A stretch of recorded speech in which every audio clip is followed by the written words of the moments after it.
দুপুরবেলা হোটেলে এসেই আমরা চিন্তা করলাম আমরা কিছু খেয়ে নিই, যেহেতু লাঞ্চের সময় হয়ে গেছে। তো পাশেই ছিল সানরাইজ রেস্টুরেন্টটা, আমাদের হোটেলের পাশেই। তো এই রেস্টুরেন্টে গিয়ে আমরা ভাবলাম আজকে দুপুরের লাঞ্চটা আমরা ওখানেই করি। আর রেস্টুরেন্টে ঢুকে সাথে দেখলাম এটা বিশাল একটা রেস্টুরেন্ট ছিল, অনেক বড়।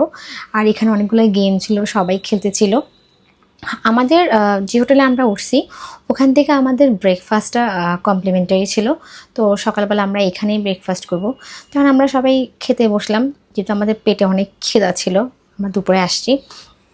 আমরা এখানে হচ্ছে সি ফুড আর ফ্রাইড রাইস এগুলো অর্ডার করছি, যেহেতু ওখানে তো সি ফুড ভালো পাওয়া যায়, তাই সি ফুডটা অর্ডার করছি।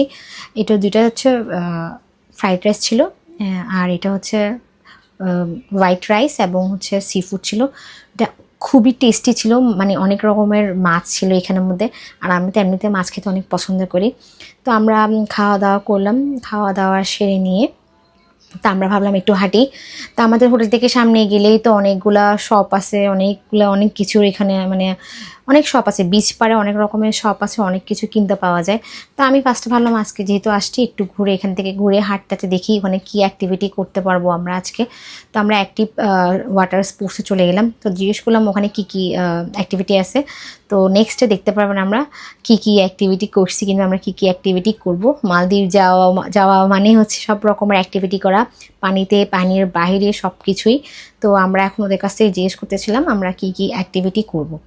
এটা খুব সুন্দর একটা মিরর ছিল।